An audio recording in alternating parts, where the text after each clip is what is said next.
గురూజీ 72 గంటల్లోనే ఫోన్ లోని అద్భుతమైన జ్యోతిష్య పరిష్కారం చూపిస్తారు. నమ్మండి, నమ్మకపోండి, ఇది నిజం. శ్మశాన కాళి రుద్ర చౌడీదేవి ఆరాధకులు నంబర్ 1 వశీకరణ స్పెషలిస్ట్.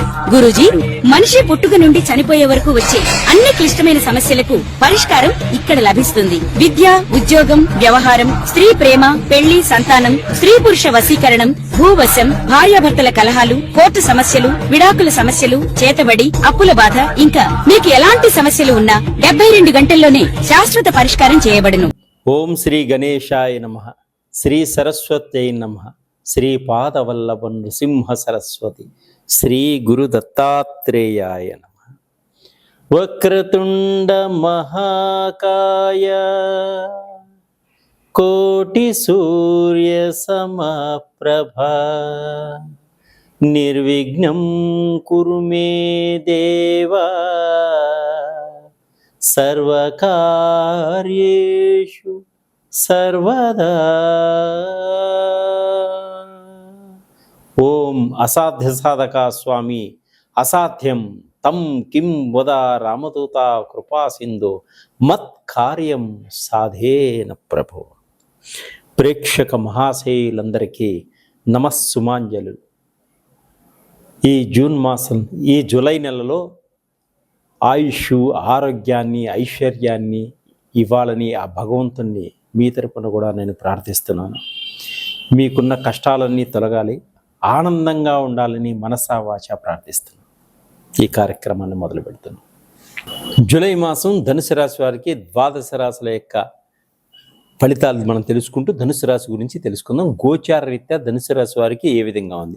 మూలా నక్షత్రం 1, 2, 3, 4 పాదంలో జన్మించిన వారికి, పూర్వాషాఢ నక్షత్రం 1, 2, 3, 4 పాదంలో జన్మించిన వారికి, ఉత్తరాషాఢ నక్షత్రం 1వ పాదంలో జన్మించిన వారికి ఈ ధనుసు రాశి యొక్క ఫలితాలన్నీ కూడా వర్తిస్తాయి.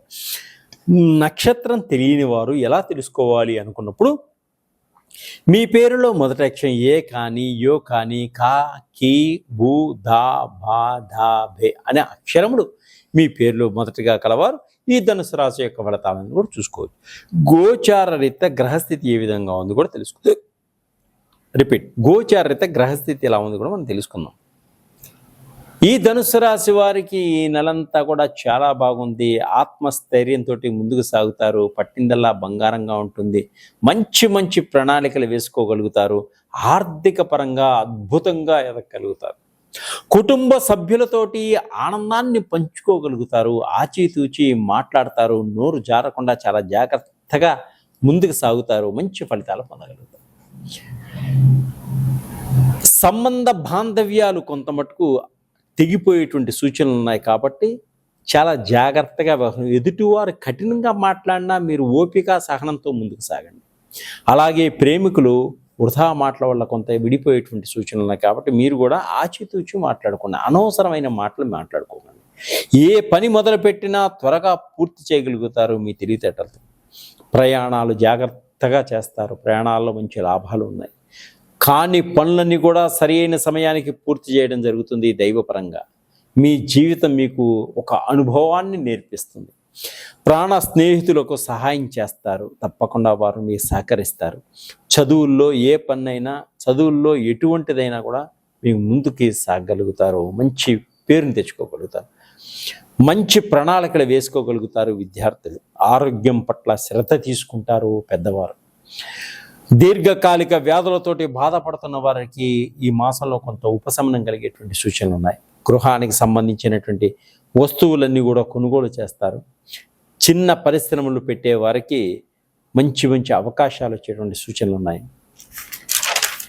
స్త్రీలు కాస్మాటిక్ వస్తువులు, విలువైనటువంటి వస్తువులన్నీ కూడా కొనుగోలు చేస్తారు. నిరుద్యోగులకు ఉద్యోగ అవకాశాలు అద్భుతంగా ఉన్నాయి. ప్రభుత్వ పరంగా ఉద్యోగాల కోసం ప్రయత్నం చేస్తున్న వారికి తప్పకుండా కొంతమేర ఉద్యోగం వచ్చేటువంటి సూచనలు ఉన్నాయి. తోటి ఉద్యోగస్తులు మీకు అద్భుతంగా సహకరిస్తారు. మీ కార్యాలయాల్లో అధికారులు కూడా మీకు సహకరిస్తారు. మీ మీద చెడ్డ పేరును తొలగిపోతుంది. కోర్టు కేసులన్నీ కూడా విజయాన్ని సాధిస్తాయి.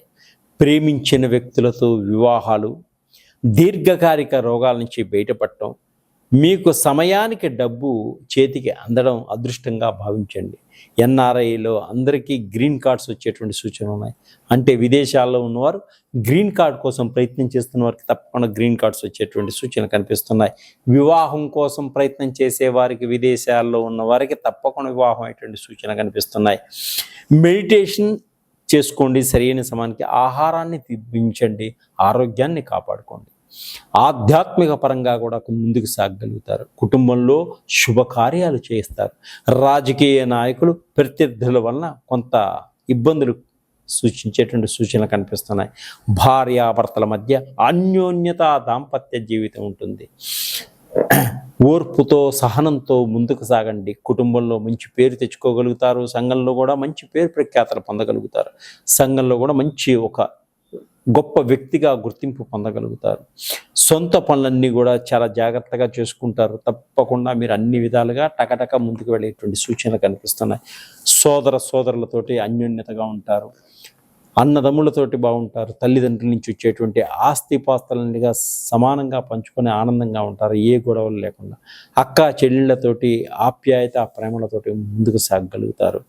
మీరు అన్ని విధాలుగా ఆర్థిక పరంగా ఎదగాలనుకున్నా, కుటుంబ పరంగా శాంతియుతంగా ఉండాలనుకున్నా కూడా కాలభైరవ స్వామికి కుష్మాండ దీపం పెట్టండి. మీకున్నటువంటి నరదృష్టి గ్రహదృష్టి అన్నీ కూడా పోతాయి. కుటుంబం అంతా ప్రశాంతంగా ఉంటుంది. శివుడికి మారేడు పత్రితోటి ప్రదోష కాలంలో పూజ చేసుకోండి, అద్భుతమైనటువంటి రిజల్ట్ వస్తాయి.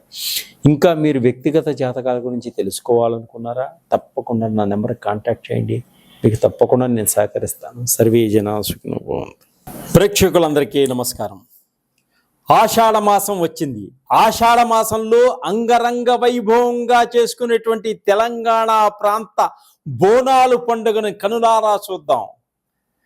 ఈ తెలంగాణ ప్రాంతంలో అమ్మలను గన్న అమ్మ ఆ జగన్మాతను భక్తి శ్రద్ధలతో కొలుస్తారు ఈ తెలంగాణ ప్రాంత ప్రజలు. ఈ పండుగ అద్భుతంగా ఉంటుంది. ఆ జగన్మాతను బోనాన్ని సమర్పిస్తారు. ఇది ఈ తెలంగాణ యొక్క సాంప్రదాయం. బోనం అంటే భోజనం అని అర్థం. ఆ సమయంలో అమ్మవారు పుట్టింటికి వస్తారట. అమ్మలను కన్నా అమ్మకు, ఆ జగన్మాతకు శక్తి స్వరూపిణికి సారిని సమర్పించుకుంటారు ఈ ప్రాంత ప్రజలు.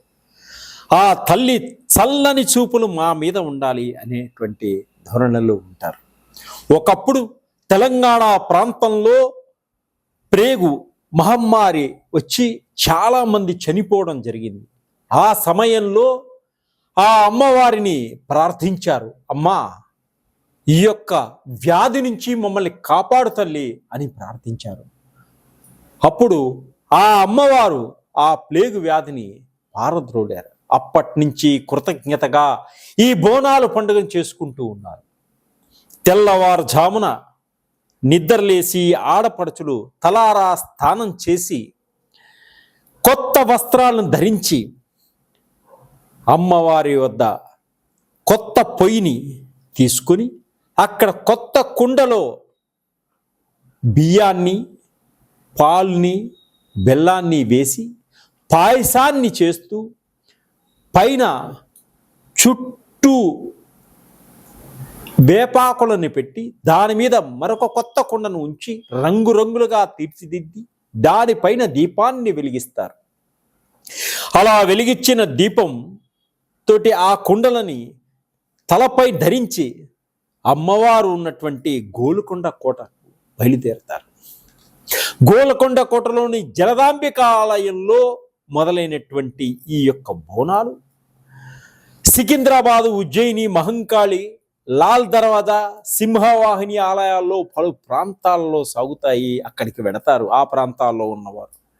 డప్పుల మోతలతో, గజ్జల సవళ్లతో, పోతరాతుల విన్యాసాలతో వేడుకగా జరిగే ఈ ఉత్సవాలే తెలంగాణ ప్రాంతంలోని బోనాల పండుగ. రంగరంగ వైభవంగా కన్నుల పండుగ. ఆత్మీయులు, బంధువులు అందరూ కలుసుకుని ఏకంగా ఈ పండుగను సాగించుకుంటారు ఈ తెలంగాణ ప్రాంతంలో. ఈ పండుగ దుష్ట శక్తులను పారదోడుతుందని మరియు సమాజ శ్రేయస్సు కోరుతుందని నమ్మకం. బోనాల పండుగ మహిళలు ఎక్కువగా పాల్గొంటారు. మహిళలు బోనం తయారు చేసి ఆ కుండ తలపైన అమ్మవారికి సమర్పించేదాకా వాళ్ళు ఉపవాసం ఉంటారు. అమ్మ దగ్గరకు వచ్చి అమ్మకి సమర్పించి ప్రసాదాన్ని స్వీకరించుకుంటారు. ఈ పోతరాజుల విన్యాసాలను చూస్తారు. తర్వాత బోనం ఎత్తుకున్న తర్వాత వీళ్ళు చేసేటువంటి నృత్యాన్ని అద్భుతంగా ఉంటుంది. ఈ బోనం ఎత్తుకున్న వారి యొక్క నృత్య సముదాయం డప్పుల చప్పుళ్ళ యొక్క నాదానికి అడుగులు వేసుకుంటూ అంబాబై వై నాదే అనుకుంటూ రకరకాల జానపద గేయాలతోటి విన్యాసాలు చేసుకుంటూ అందరి మనసును ఆహ్లాదకరాన్ని పరుస్తూ ఉత్సాహంగా ఉల్లాసంగా ముందుకు సాగుతుంటారు. శివశక్తి విన్యాసాలతోటి డప్పుల చప్పులతోటి ఈ ముందుకు సాగుతూ ఉంటారు ఈ ఆడపడుచులు.